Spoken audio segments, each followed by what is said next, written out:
How one secret codebreaker saved 1 million Allied lives, January 1942. Research section, Bletchley Park, Buckinghamshire. 24-year-old mathematician Bill Tutte stared at a sheet of paper covered in seemingly random letters.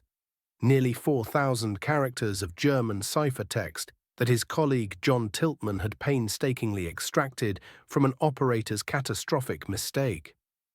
The conventional wisdom said this new German cipher system, codenamed Tunny, was unbreakable without capturing the actual machine. Every senior cryptanalyst at Station X had examined these letters for 3 months and found nothing. Tutte had been assigned the problem precisely because he was expendable, because everyone assumed it was unsolvable, because the conventional wisdom said you couldn't reverse engineer a machine without seeing it. What the Bletchley Park leadership didn't know was that this obscure young man, working with nothing but pencil, paper, and pure mathematical reasoning, was about to achieve what historians would later call the greatest intellectual feat of World War II. His breakthrough wouldn't just crack a code, it would give the Allies direct access to Adolf Hitler's personal military communications, reveal the complete German order of battle across Europe, confirm that the D-Day deception had worked, and shorten the war by an estimated 2 years, saving between 1 and 2 million lives. Stakes: the Hitler machine. By late 1941, Bletchley Park had achieved the impossible with Enigma. Alan Turing's bombs were cracking German military traffic at an industrial pace, 84,000 messages per month by 1943. U-boat positions were being revealed, allowing convoys to dodge wolf packs in the Atlantic. Luftwaffe communications exposed bomber targets before raids commenced. The intelligence product, codenamed Ultra, had become Britain's most closely guarded secret, so valuable that Churchill personally intervened with his famous "Action this day" memo to give the codebreakers unlimited resources. But even as Enigma fell, a new threat emerged. Starting in mid-1940, British intercept stations began picking up strange radio teleprinter signals, not the familiar dots and dashes of Morse code, but rapid machine-generated bursts that human operators couldn't interpret. The messages were encrypted with something far more sophisticated than Enigma. British cryptanalysts at Bletchley called these signals fish because they were slippery, impossible to grasp. The specific cipher machine producing them was codenamed Tunny, tuna fish. Intelligence quickly determined these were not routine military communications. The Tunny network connected Hitler's headquarters at the Wolf's Lair directly to field commanders across occupied Europe: Rommel in North Africa, Rundstedt in France, Kesselring in Italy. These weren't tactical orders about individual battalions. They were strategic directives signed by Hitler himself, containing complete operational plans, troop dispositions, production figures, fuel reserves, the entire blueprint of Nazi Germany's war effort. The strategic blindness problem was acute. While Enigma gave the Allies insight into middle-level German operations, they remained blind at the highest level. Rommel's intentions in North Africa were opaque. Hitler's assessment of Allied invasion plans was unknown. German reserve deployments remained mysterious.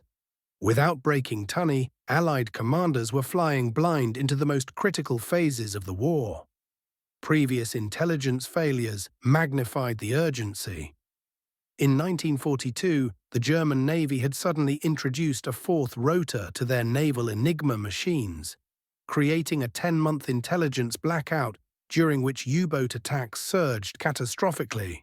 In those 10 months, the Germans sunk 1,662 Allied ships, more than in the previous 2 years combined.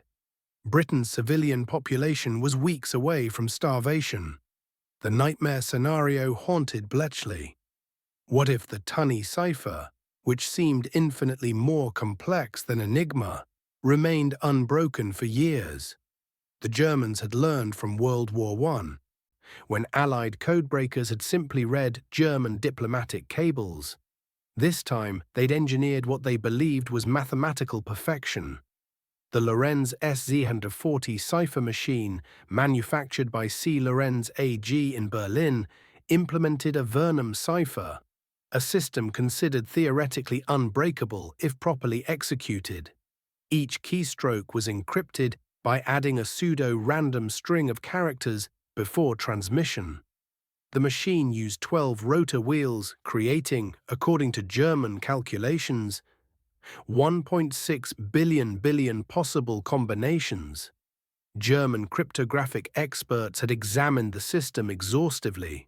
Their verdict: impossible to break without capturing the physical machine. The stakes of discovery versus remaining hidden created a paradox. If the Allies broke Tunny, they would have unprecedented strategic intelligence. But Hitler's communications were so sensitive that any hint the cipher was compromised would trigger immediate countermeasures. New machines, new procedures, total intelligence blackout. Unlike Enigma, where the Allies captured machines from U-boats and could physically examine the technology, not a single Lorenz machine had been captured by early 1942. Bletchley Park didn't even know what the device looked like. By January 1942, the situation had reached crisis point. German high command traffic was increasing exponentially as Hitler micromanaged multiple fronts. Intercept stations in Knockholt, Kent, were recording dozens of Tunny messages daily. Everyone was completely indecipherable. The pile of encrypted teleprinter tapes grew higher. Each message potentially contained intelligence that could save thousands of lives, or cost them if Allied plans were being compromised. Time was hemorrhaging. The invasion of Europe was already being planned. Without breaking Tunny, that invasion might fail before the first soldier touched French sand. The conventional wisdom: every cryptographic expert in the Western world agreed on one fundamental truth in 1942. You cannot reverse engineer a cipher machine without seeing it.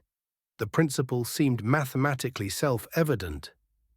A modern encryption device contains mechanical or electrical components arranged in specific sequences.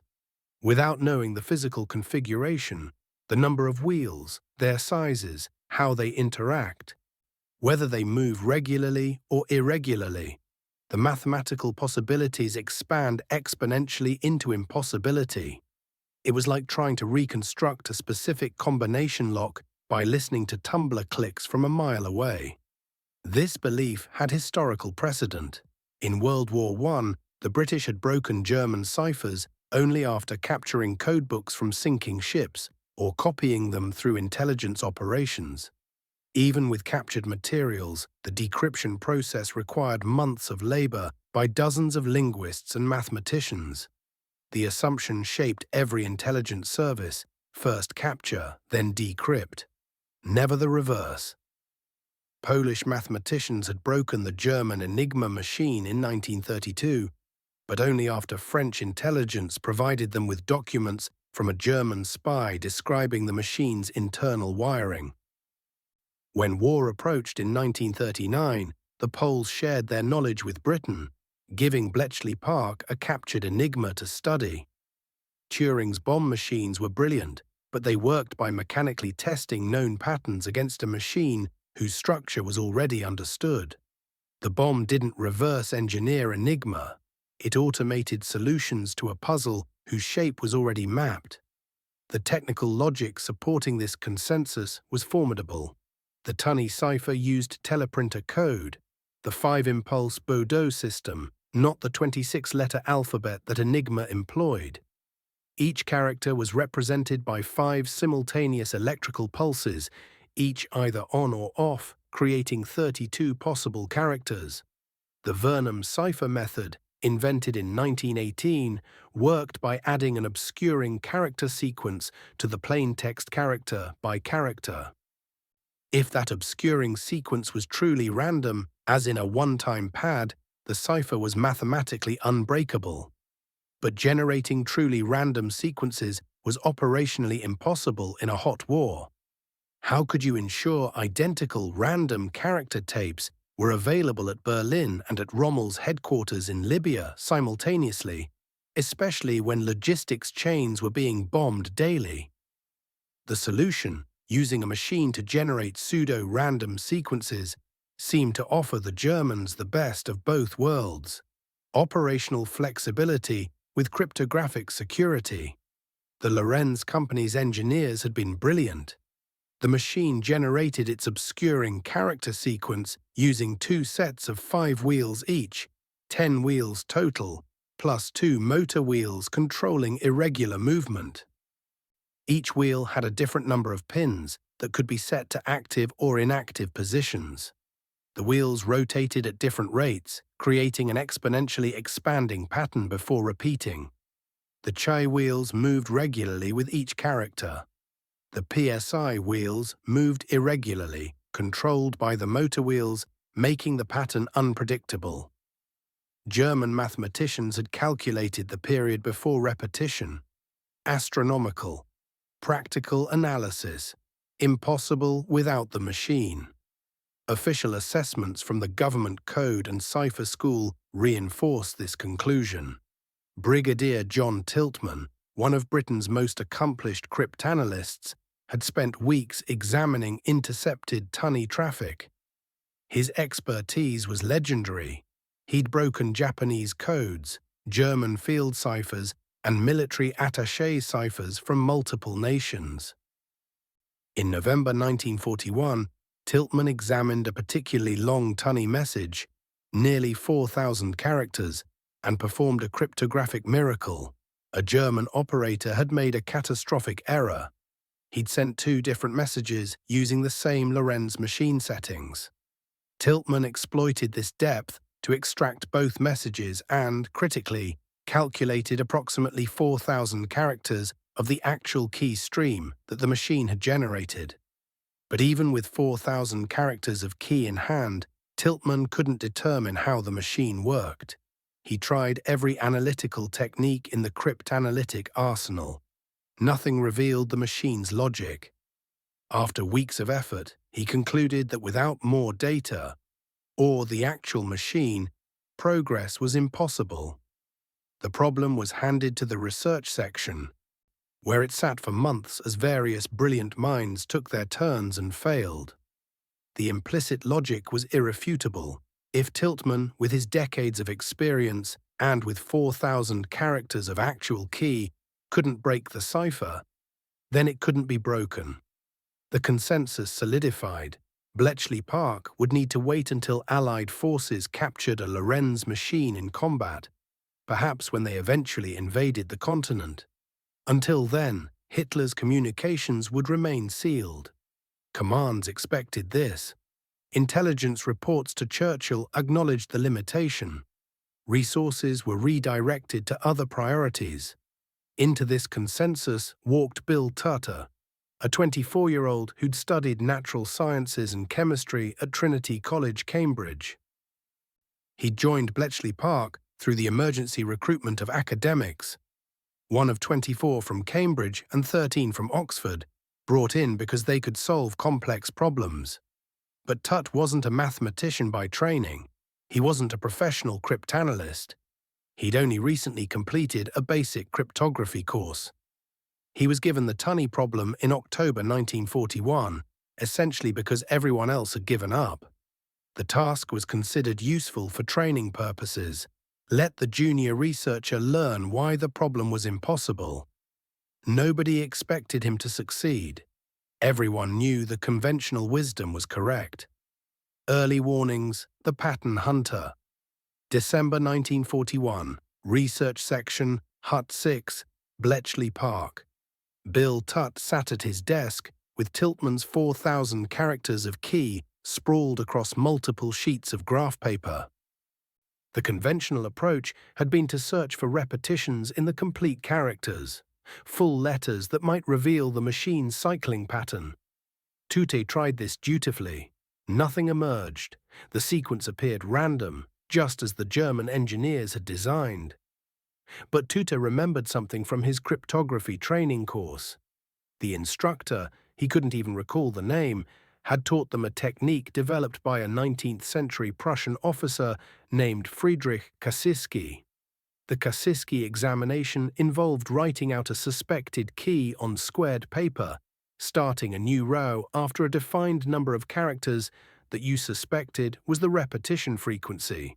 If you guessed the frequency correctly, the columns would show repetitions that chance alone couldn't explain. Most cryptanalysts would apply this to complete characters, but Tutte had a different thought. What if the machine wasn't generating random complete characters? What if it was generating the components, the individual impulses of the 5-bit teleprinter code, separately? Each character consisted of 5 impulses. What if he examined just one impulse at a time? It was a strange idea. The teleprinter code was designed to be read as complete characters, not decomposed into component bits. But Tutte had nothing to lose. He began writing out just the first impulse from each character in Tiltman's key, a string of dots and crosses representing on and off across row after row of graph paper. Hours passed, his eyes blurred. The pattern, if there was one, remained hidden. He tried writing the sequences in rows of different lengths, 30 characters, then 40, then 50. Nothing. Most cryptanalysts would have stopped. The conventional wisdom was reasserting itself with every failed attempt. Tutte persisted.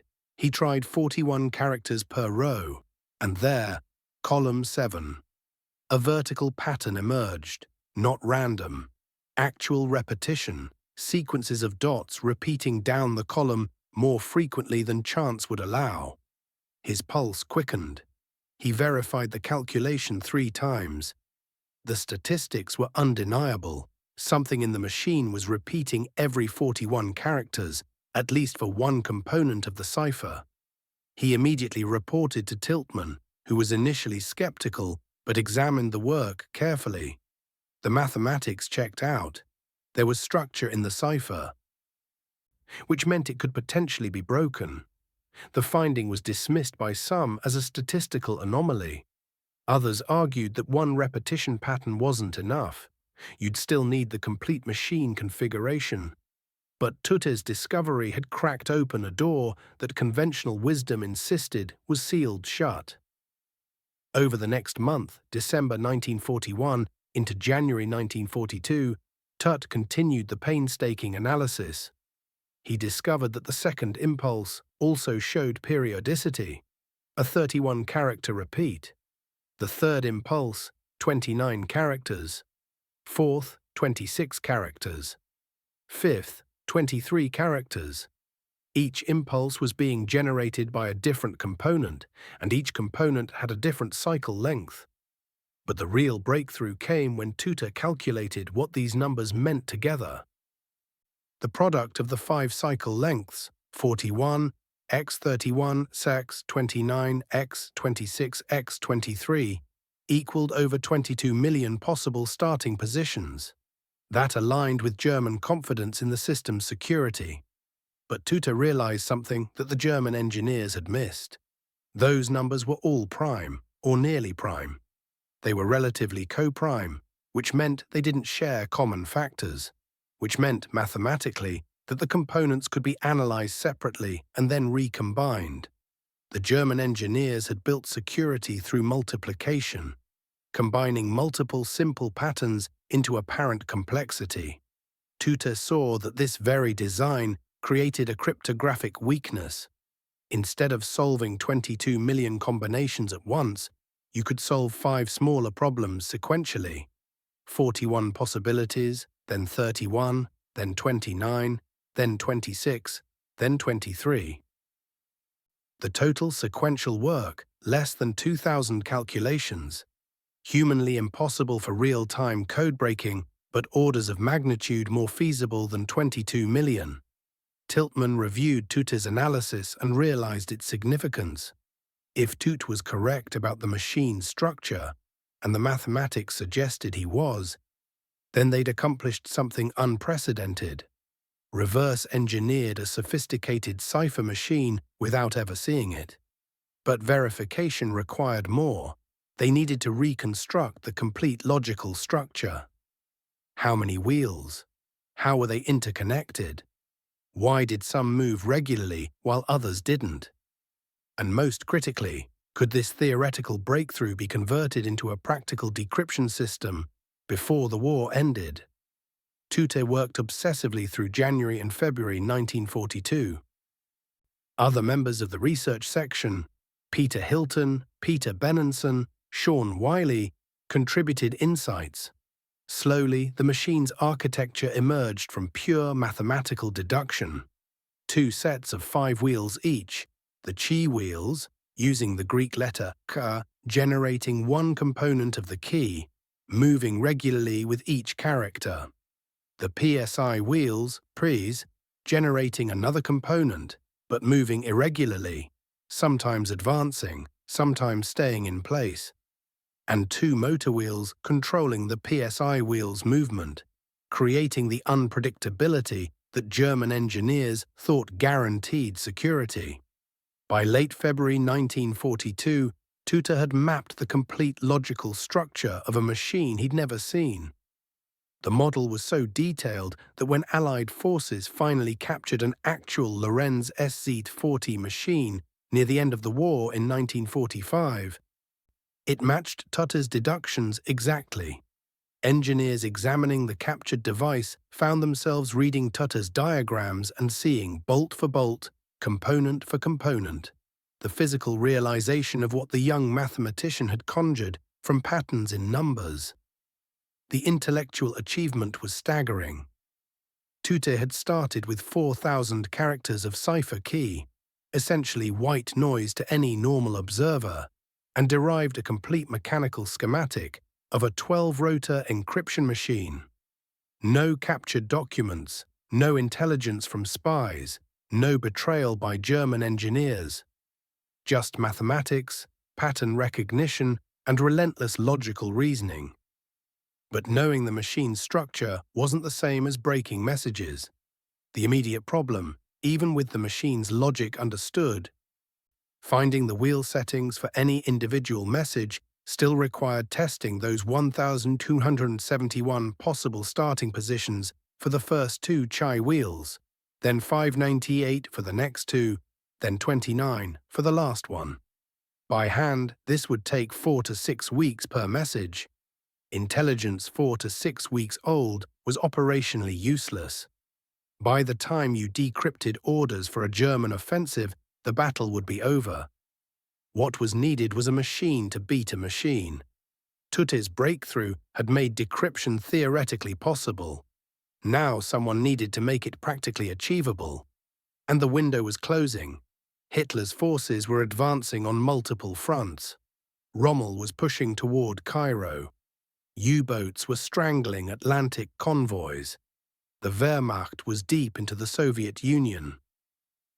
Every day without Tunny intelligence was a day when Allied commanders operated blind at the strategic level. Every encrypted message that passed undecrypted potentially contained the information that could turn the tide, or at least prevent catastrophic surprise. The revelation, Flowers Gamble, March 1943, Post Office Research Station, Dollis Hill, northwest London. Telephone engineer Tommy Flowers studied the specifications that mathematician Max Newman had brought from Bletchley Park. Newman's request seemed impossible. Build an electronic machine that could test 1,271 wheel positions against an encrypted message tape in minutes, not weeks. The fastest way to do this, Newman suggested, was to replace mechanical switches with thermionic valves, vacuum tubes. The problem, nobody had ever built an electronic machine with more than 150 valves. Newman's design required approximately 1,500. Everyone knew valves were unreliable. They burned out. They failed when machines were switched on and off. They overheated. The conventional wisdom in 1943 was that a 1,500 valve machine would fail constantly, requiring more maintenance time than operational time. But Flowers had different experience. Since 1935, he'd worked on electronic telephone exchanges at Dollis Hill. The British telephone system used thousands of valves, and those systems were reliable, not because the valves were switched off to rest them, but precisely because they stayed on continuously in a stable temperature environment. Valve failure, Flowers knew, came almost entirely from thermal shock during power cycling. Keep them at constant operating temperature, and they lasted indefinitely. Flowers proposed building an entirely electronic machine. No mechanical switches, no relay delays, just raw electronic speed. The machine would keep the valves powered continuously. Bletchley Park management was skeptical to the point of dismissal.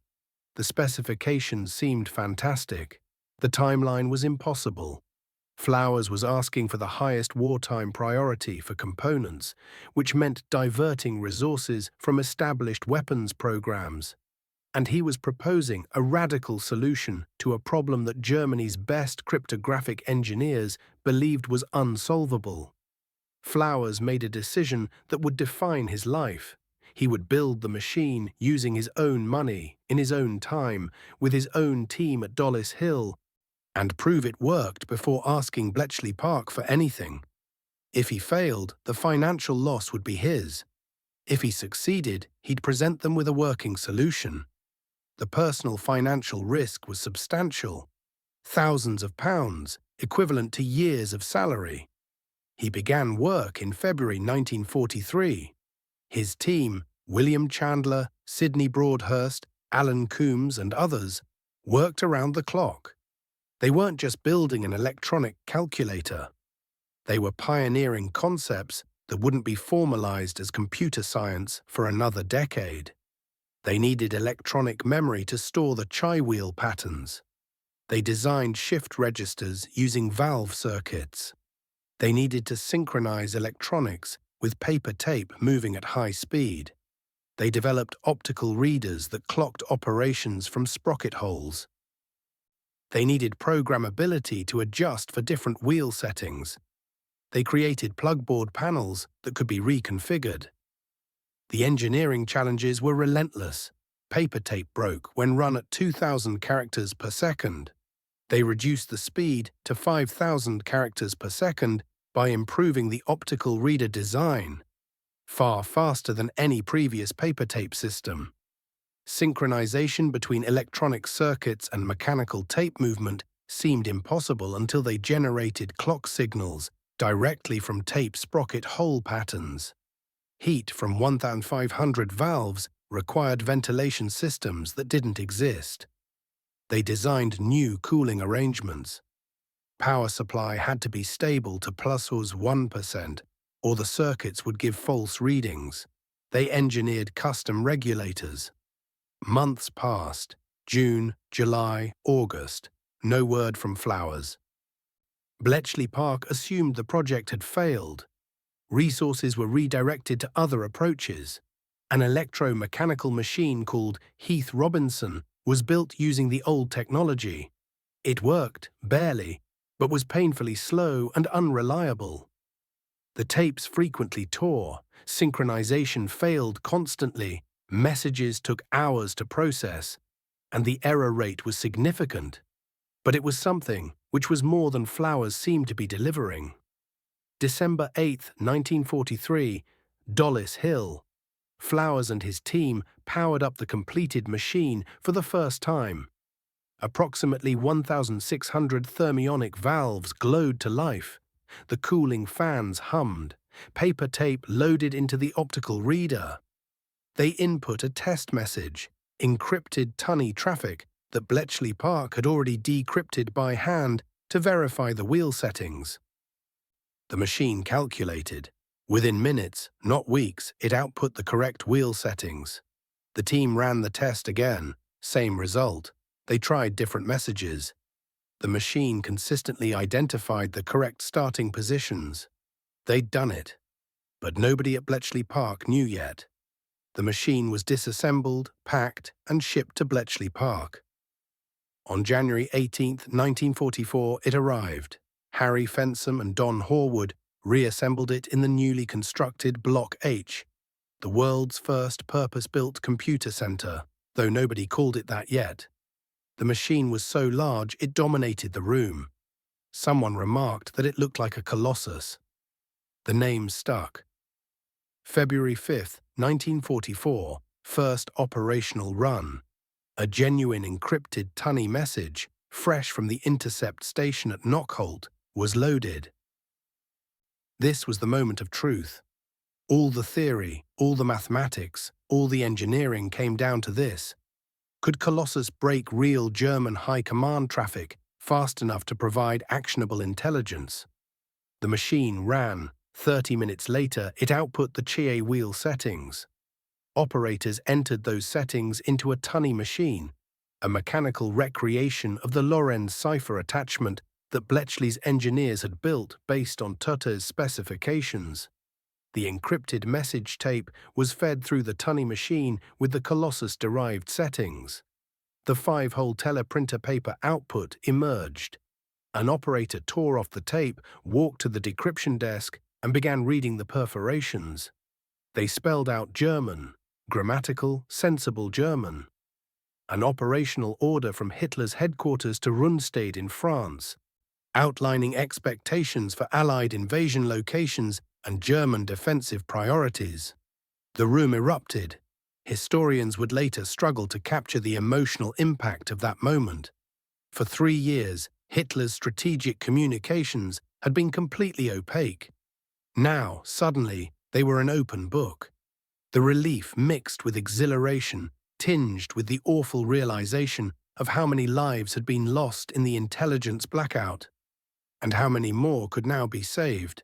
Over the following weeks, Colossus proved its worth. Messages that took 4 to 6 weeks to decrypt by hand were being broken in 30 to 40 minutes. The intelligence product, still codenamed Ultra, now included the highest-level strategic traffic in the German military. Colossus wasn't just faster than hand methods. It was fast enough for real-time intelligence. Messages could be decrypted and analyzed before German field commanders received their copies. But one machine wasn't enough. The volume of Tunny traffic was immense and growing. Flowers and his team had anticipated this. They'd been designing an improved version, Colossus Mark II, even before Mark I was completed. The Mark II used 2,400 valves, was 5 times faster than Mark II's, and was easier to program. The first Mark II became operational on June 1, 1944, 5 days before D-Day. By the end of the war, 10 Colossus machines were running around the clock in Block H, staffed by dozens of Burennes, Women's Royal Naval Service, who operated the machines in 8-hour shifts. The technical specifications seemed impossible for 1944 technology. Each Colossus stood over 7 feet tall. Power consumption, 15 kilowatts. Processing speed, 5,000 characters per second. Memory, shift registers storing 2,400 bits. Programmability, configurable via plugboard. Input, output. Optical paper tape reader and teleprinter output. By any definition that would later be formalized, Colossus was a computer, the world's first large-scale programmable electronic digital computer. But in 1944, the word computer meant a person who performed calculations. There was no vocabulary yet for what Flowers had created. The machine existed in a conceptual vacuum, so far ahead of contemporary technology that even its creators struggled to articulate what it represented. Turing, visiting Block H and watching Colossus in operation, immediately recognized that the electronic architecture could realize the theoretical, universal computing machine he'd described in his 1936 paper. Flowers knew it too. But the war demanded silence. Colossus's existence was classified beyond top secret. Even acknowledging that such a machine might be theoretically possible could hint to German intelligence that Tunny was compromised. The decrypts flowed. By mid-1944, Bletchley Park was reading Hitler's orders to his field marshals almost as fast as the field marshals themselves. Rommel's deployment instructions, Rundstedt's defensive priorities, manufacturing production reports showing fuel shortages, tank production rates, aircraft availability, casualty statistics from the Eastern Front, political assessments of neutral countries. Everything flowed through the Tunny network, and everything was now transparent to Allied commanders. The strategic blindness that had plagued Allied planning since 1940 was lifting. Technical deep dive. The statistical war. The mathematics underlying both Tutte's breakthrough and Colossus's operation was based on a principle that wouldn't be formally named for another decade: information theory. Claude Shannon would publish A Mathematical Theory of Communication in 1948, establishing the formal foundations. But Tutte, working in 1941-1942, had intuited the key insight. Even pseudo-random streams contain statistical biases that can be detected and exploited. The core weakness in the Lorenz cipher was that it generated its key from mechanical rotation of wheels with fixed pin settings. The chi wheels moved regularly, one position per character. The PSI wheels moved irregularly, controlled by motor wheels, but their movement still followed deterministic rules. Determinism, even masked by complexity, creates detectable patterns in large enough data samples. Tutte discovered that the XOR operation, exclusive OR, which the Lorenz machine used to combine plaintext with the key stream, preserved certain statistical properties that could be teased out. The specific technique became known as Tutte's 1+2 break-in. The principle: if you XOR two messages encrypted with the same key, a depth, the key cancels out, leaving you with the XOR of the two plaintexts, and if you take the delta, the XOR of each character with the next character, of the resulting plaintext XOR, repeated characters in the German text, like SS in Kommando Führerstellung, command post position, would produce null characters, 5 dots in teleprinter code. German military text was full of compound words with repeated letters. This wasn't randomness, it was linguistic structure bleeding through the cipher. Tutte proved that by counting the frequency of null characters in the delta of the encrypted message XOR'd with different chi wheel positions, you could detect the correct wheel settings. An incorrect wheel position would give approximately 50% dots. Random distribution. The correct position would show a slight but statistically significant deviation, perhaps 52% or 54% dots. That 2^4% deviation, measured across 4,000 to 5,000 characters, was detectable and definitive. But detecting a 2–4% deviation required massive calculation. For just the first two chi wheels, 41 on X31, Hasselblad 1271 positions, you'd need to count dots in 1,271 different XOR combinations, each tested against several thousand characters. By hand, this was the 4 to 6 week bottleneck. Colossus automated it. The machine could test all 1,271 positions in about 30 minutes, identify the statistical peaks, then proceed to the next wheels. The engineering solution Flowers developed was elegant. The encrypted message was loaded onto a continuous loop of paper tape, sometimes 1,000 feet long for long messages. The tape ran through the optical reader repeatedly. Electronic circuits generated the chi wheel patterns. The critical insight was that these patterns could be generated electronically from shift registers, eliminating the need for a second paper tape. The XOR operation was performed by valve circuits. The counting of resulting dots was performed by electronic counters. Results were output to a teleprinter, showing the dot count for each tested wheel position. Operators examined the output, identified the highest counts, and those were the likely correct settings. The statistical theory wasn't crude trial and error. Alan Turing, during a brief period working on Tunny in 1942, developed a formal statistical framework called Turingery that calculated the confidence level for any given dot count. This involved Bayesian probability theory, using prior probabilities, what you expect in random German text, updated with observed evidence, what you actually count in the message. The mathematics told you not just which settings were possible, but how confident you could be in the result. Comparative analysis against German practice revealed why the cipher wasn't actually as strong as German engineers believed. The Wehrmacht required speed. Messages needed to be encrypted and transmitted quickly, often under combat conditions. This operational requirement meant that Lorenz operators often used standard abbreviations, stereotypical message openings, Spruchnummer for message number, and predictable formats.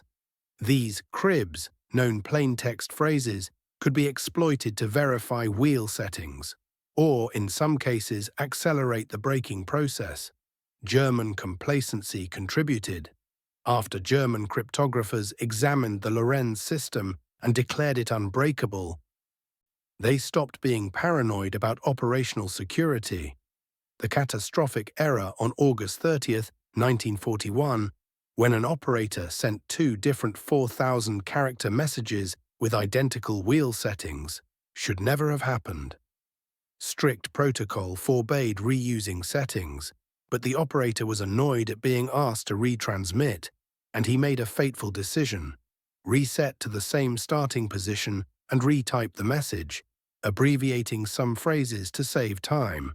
That single human error, combined with Tiltman's brilliance in exploiting the depth and Tutte's genius in analyzing the resulting key, broke the entire system. The scale of Bletchley Park's Tunny operation by 1944 was staggering. Intercept stations in Knockholt and other locations used directional antennas to capture signals from across Europe. Each day brought dozens of new Tunny messages. Block H housed 10 Colossus machines. Approximately 550 people worked on Tunny: cryptanalysts, machine operators, linguists, traffic analysts, maintenance engineers. The operation ran 24/7 in 3 8-hour shifts.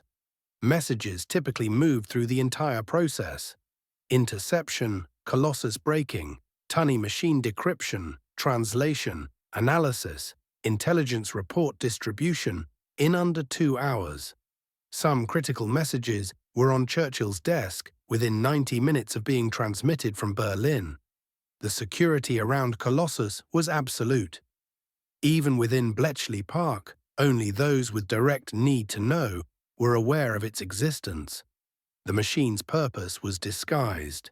Maintenance staff were told they were working on communications equipment. The connection to codebreaking was never mentioned.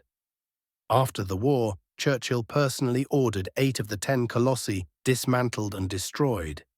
The remaining 2 were transferred to GCHQ for continued use against Soviet ciphers during the early Cold War. Those 2 were finally destroyed in 1960. Every circuit diagram, every photograph, every technical document was classified. The Official Secrets Act bound everyone who'd worked on or even seen Colossus. The secret held for 30 years until F.W. Winterbotham published The Ultra Secret in 1974, and even then, details of Colossus remained classified until the 1990s. Human Impact, The Invisible Shield, May 1944, Bletchley Park, Hut 3, Intelligence Analysis Section. Captain Eric Malcolm Jones examined the latest Tunny decrypt. The message was from Hitler to Field Marshal Gerd von Rundstedt, Commander-in-Chief West. Jones's hands trembled slightly as he read. The decrypt was dated June 5, 1944, the day before D-Day. Hitler's orders were explicit. The Allied invasion of Normandy is imminent, but it is a diversion. The main invasion will come against the Pas de Calais 5 days later. Rundstedt was explicitly ordered not to move panzer reserves from the Calais region to reinforce Normandy. Jones immediately prepared the intelligence summary. Within an hour, it was in Eisenhower's hands. The deception, Operation Fortitude, had worked. Hitler had swallowed the lie completely. The fictitious 1st United States Army Group, FUSAG, the fake radio traffic, the dummy tanks in southeast England, the double agents' reports, all of it had convinced German high command that Patton would lead the main assault against Calais. Normandy was perceived as a feint. This single decrypt was worth divisions. German panzer reserves in the Calais area, including the 15th Panzer Division and elements of Panzer Lehr, would not reinforce Normandy for weeks. Hitler's refusal to release these reserves, even as Allied forces established their beachhead, gave Eisenhower time to build up forces and push inland. Military historians analyzing D-Day logistics later calculated that if German armored reserves had reinforced Normandy in the first 48 hours, Allied casualties could have been 3 to 4 times higher. The beachhead itself might have failed. The decrypt didn't just confirm deception success. It revealed German defensive dispositions across the entire Atlantic Wall. Every division, every regiment, every artillery battery was catalogued in high command communications. Allied planners knew which beaches were strongest, which sectors were held by veteran troops versus second-rate static divisions, where mobile reserves were positioned.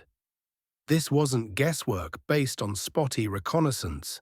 This was reading the enemy's complete order of battle directly from his commander-in-chief. Individual stories bring the human stakes into focus. Captain Peter Calvocoresi, working in Hut 3, later described reading a Tunny decrypt in July 1944 that detailed a planned German counterattack near Caen. The message specified exact units, attack timing, and objectives. This intelligence was immediately relayed to field commanders. British and Canadian forces prepared defensive positions precisely where the German attack would fall. When the panzers advanced, they ran into prepared defenses with pre-positioned anti-tank guns and pre-registered artillery. The German attack was decimated. Calvocoresi later wrote, "We didn't just help win battles. We prevented battles that would have killed thousands of our men." The casualty mathematics are difficult but essential. Historians analyzing Bletchley Park's impact estimated that ultra-intelligence shortened the war by 2 to 3 years. The conservative estimate, 2 years. Each year of the European war averaged 7 million deaths, military and civilian combined. If Tunny had remained unbroken and the war extended 2 additional years, that's 14 million additional deaths. Even accounting for the quickening pace of Allied victory that might have occurred anyway, the lives saved likely number between 1 and 2 million. Specific operations illustrate the impact. Ultra-intelligence from Tunny decrypts revealed German fuel shortages by late 1944. This information shaped Allied targeting. Bombing raids focused on synthetic fuel plants, knowing that Germany's mobility was already crippled. The result? By early 1945, German armored divisions were immobilized not by lack of tanks, but by lack of fuel. The Battle of the Bulge, Hitler's last major offensive, failed partly because panzer divisions ran out of fuel before reaching their objectives. Tunny decrypts had given Allied commanders precise fuel production figures months earlier, allowing strategic targeting that strangled German logistics. The intelligence prevented catastrophic surprises. In December 1944, Hitler's orders for the Ardennes offensive were partially compromised through Tunny decrypts. While Allied intelligence didn't predict the exact timing or full scope of the attack, they knew a major offensive was planned. This partial warning allowed some repositioning of reserves and prevented complete strategic surprise. The Battle of the Bulge was still brutal, 19,000 American soldiers killed. But commanders later acknowledged that total surprise could have resulted in a breakthrough to Antwerp, potentially extending the war by many months. Individual testimonies bring home the emotional weight. Ruth Bourne, a wren who operated Colossus machines at Eastcote, a Bletchley Park outstation, later recalled, "We didn't know what the messages said. We just ran the machines. But one day, an officer came through and said, 'Good work. What you did last night saved an entire convoy, 200 ships. That's thousands of men who would have drowned if we hadn't broken that message in time.' The human cost extends to those who kept the secret. Bill Tutte, whose intellectual breakthrough made it all possible, received no recognition for 30 years. He moved to Canada after the war, became a professor of mathematics, and lived a quiet life. When colleagues asked about his war service, he said he'd done some civil service work. His wife didn't know what he'd accomplished until the 1970s, when Bletchley Park's secrets began to emerge. By then, Tutte was in his 50s, his most productive academic years behind him. The recognition he might have received, publications, professorships, speaking invitations, never came during the years when it would have mattered most to his career. Tommy Flowers fared even worse. After the war, he applied for a bank loan to start a business based on his computing expertise. The Bank of England rejected the loan, skeptical that an electronic computer was even possible. Flowers couldn't reference Colossus. It remained classified. He couldn't provide evidence of his achievements. He spent his own money, never fully reimbursed by the government, and received only $1,000 and an MBE. He spent the rest of his career at the post office, working on telephone exchanges, brilliant and unrecognized. When Colossus's existence was finally revealed in the 1970s, Flowers was elderly. Historians sought him out, astonished to find him alive. He died in 1998, having finally received the recognition that should have come 50 years earlier. The ethical paradox haunted some participants. They'd saved lives, millions of lives. But they'd done it in absolute secrecy. Soldiers who survived because intelligence had redirected them away from ambushes never knew why. Civilians who lived because air raids were anticipated never knew how. The codebreakers couldn't tell families, couldn't explain at reunions, couldn't acknowledge even to each other after the war what they'd accomplished. One Bletchley Park veteran recalled, "We were treated as if we'd done clerical work. My family thought I'd spent the war filing papers. I was at a wedding in 1960 and someone made a joke about people who sat out the war safely at home. I said nothing. What could I say? Systemic response, the intelligence revolution. The institutional reaction to Tunny breaking was immediate and far-reaching. By mid-1944, Allied military headquarters had reorganized around the assumption of high-level intelligence availability. Eisenhower's SHAEF, Supreme Headquarters Allied Expeditionary Force, included dedicated ultra-intelligence staff who received Bletchley Park's reports directly. Churchill personally reviewed key Tunny decrypts daily. Montgomery's 21st Army Group had liaison officers who transmitted ultra-intelligence to field commanders while concealing the source. The policy changes were profound. Prior to Ultra, Allied commanders operated on the principle of assuming worst-case scenarios, never knowing if their plans were compromised, always fearing that the enemy possessed capabilities they didn't know about. With Tunny decrypts providing Hitler's actual strategic communications, commanders could plan with near certainty about German intentions, capabilities, and weaknesses. Risk calculations shifted dramatically.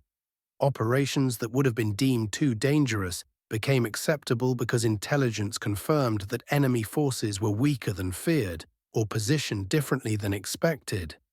Design evolution in intelligence operations accelerated. The concept of signals intelligence, SIGINT, as a decisive strategic asset became doctrine. The organizational structure of Bletchley Park, combining mathematicians, linguists, engineers, and military intelligence analysts in one integrated operation, became the model for post-war intelligence services. GCHQ, Government Communications Headquarters, was essentially Bletchley Park continued under a new name, staffed by many of the same people, using the same methods, now directed at Cold War targets. Operational changes cascaded through Allied forces. Commanders learned to trust ultra-intelligence implicitly once they understood its source and reliability. Prior intelligence services, MI6 agents, reconnaissance, prisoner interrogations, remained important but were increasingly used to verify or supplement ultra, rather than as primary sources.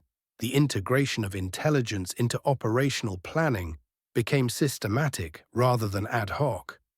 Battle plans explicitly incorporated ultra-intelligence assumptions. If a Tunny decrypt revealed that a German division was depleted and under strength, attack plans were adjusted to exploit that weakness. Resistance to the new reality was surprisingly limited.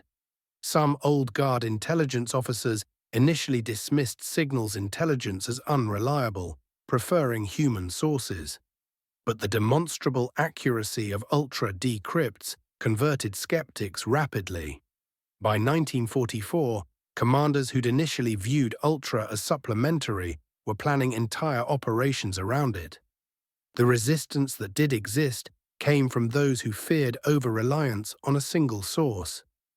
What if the source dried up? What if the Germans discovered the compromise and changed systems? These were legitimate concerns, but the intelligence was simply too valuable to ignore. The cascade effects extended beyond the military. Post-war, the existence of Colossus influenced the development of modern computing, though indirectly because the secret held so long.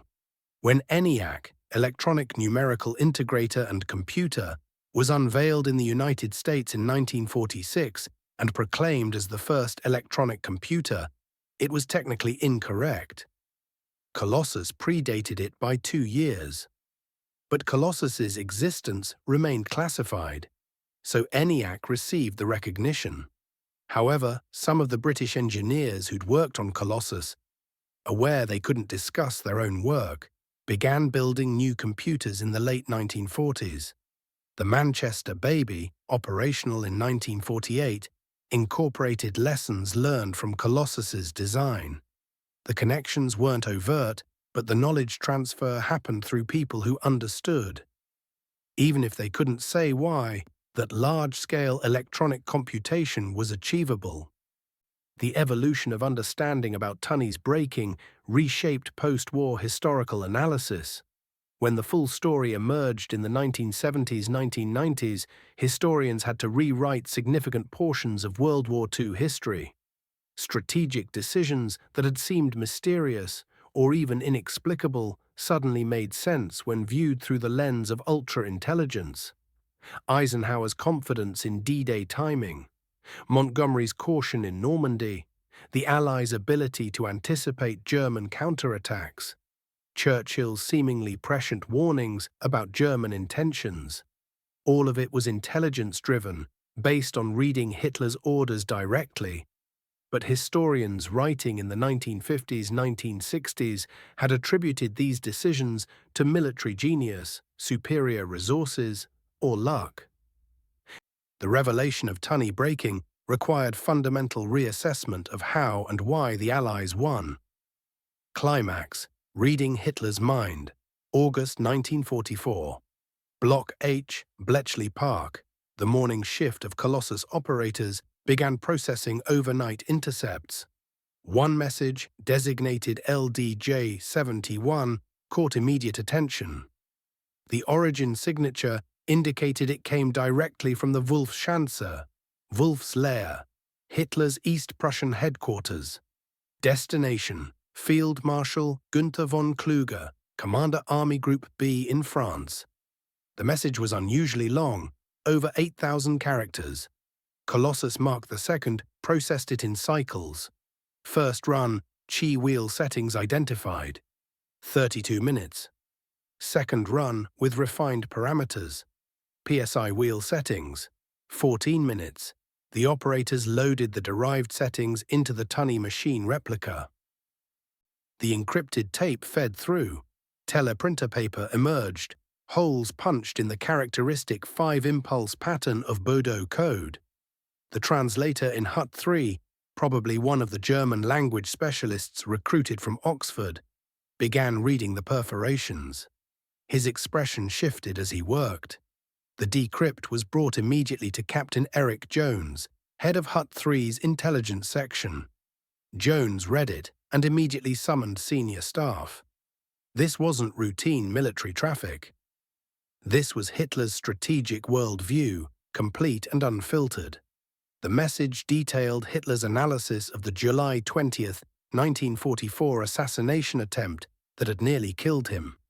It revealed his complete distrust of the Wehrmacht officer corps, his plans for radical restructuring of military command, and, critically, his assessment that the war could still be won if Germany held defensive lines through winter and prevented Allied advance into Germany proper until new wonder weapons became operational.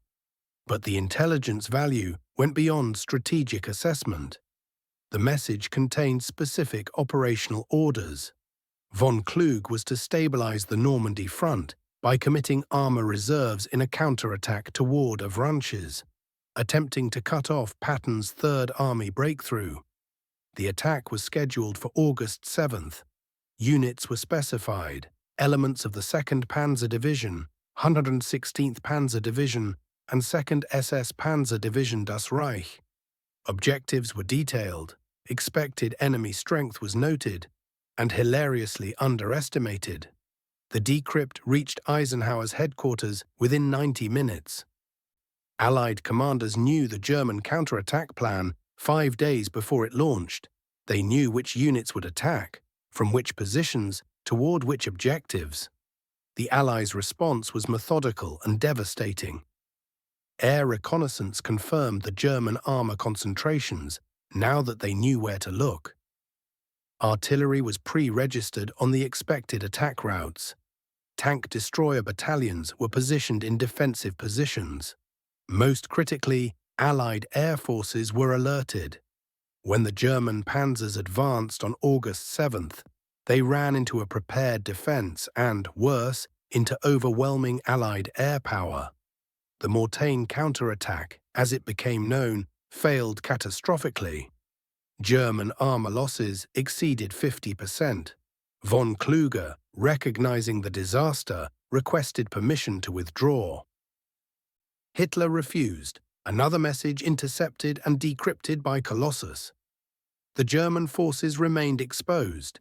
Allied forces, now reading German communications in real time, adjusted their offensive plans to encircle the German units. The Falaise pocket formed, 150,000 German soldiers trapped. Approximately 10,000 were killed, 50,000 captured. The remainder escaped, but abandoned virtually all heavy equipment. The Falaise pocket effectively destroyed German combat power in France. The statistical devastation was absolute.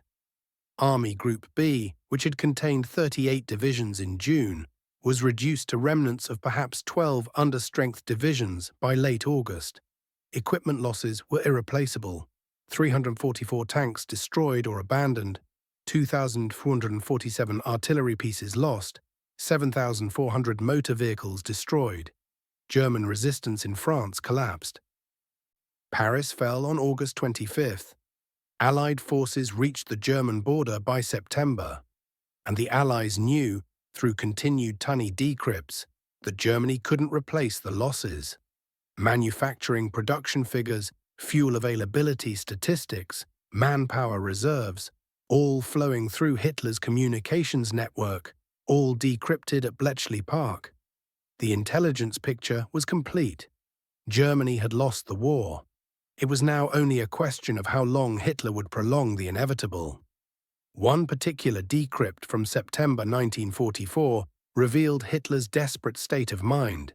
He ordered the formation of Volkssturm units, literally people's storm, conscripting boys as young as 16 and men as old as 60 for defensive militias. The order specified that insufficient weapons were available, that training would be minimal, that these units were expected to delay rather than stop Allied advances. It was the military equivalent of throwing furniture at an incoming army, but it revealed Hitler's psychology. He would sacrifice Germany itself rather than admit defeat. The psychological evolution was visible in the decrypts. Early 1944, Hitler's messages showed confidence, strategic vision, detailed operational planning. Mid-1944, after D-Day, confusion, anger, blame directed at subordinates, increasing reliance on wonder weapons that would turn the tide. Late 1944, denial of reality, insistence that we could overcome material disadvantage, veiled threats against any commander suggesting strategic withdrawal. Early 1945, barely coherent rage, orders contradicting previous orders, fantasy offensives planned with divisions that no longer existed.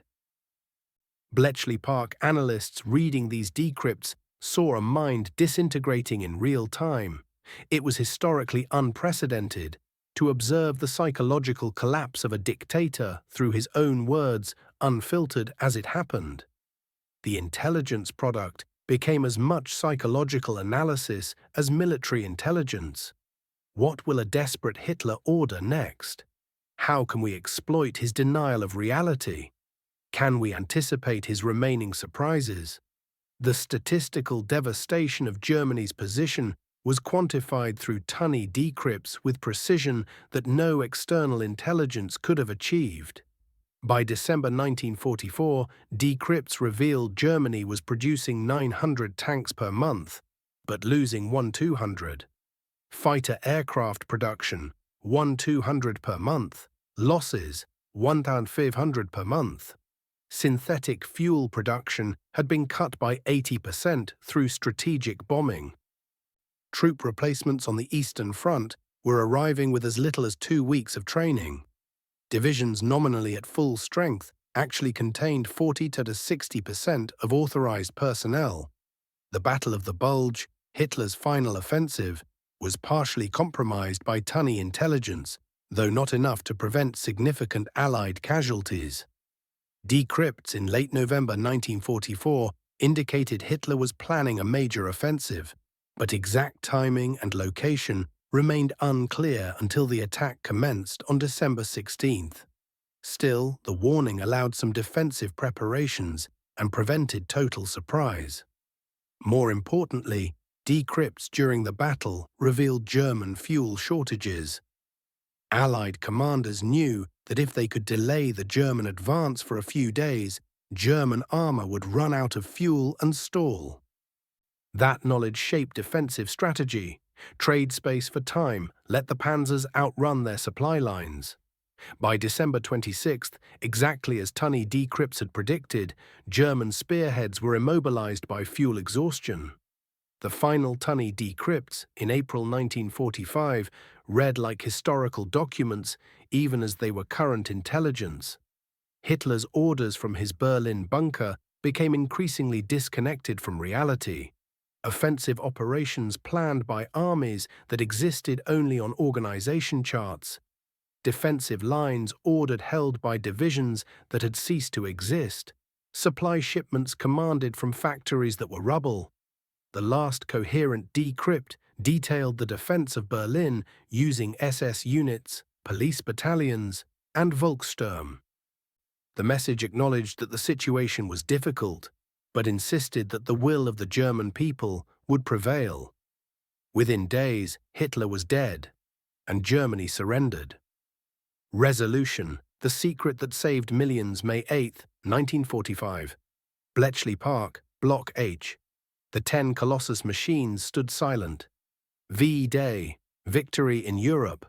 The war that Tunny intelligence had helped shorten by 2 years was over. Approximately 8,000 people worked at Bletchley Park at war's end. Most had no idea what the station had actually achieved. They knew they'd worked on something important related to intelligence, but the Official Secrets Act forbade discussion of specifics even among themselves. They signed additional secrecy agreements, packed their belongings, and dispersed into post-war Britain.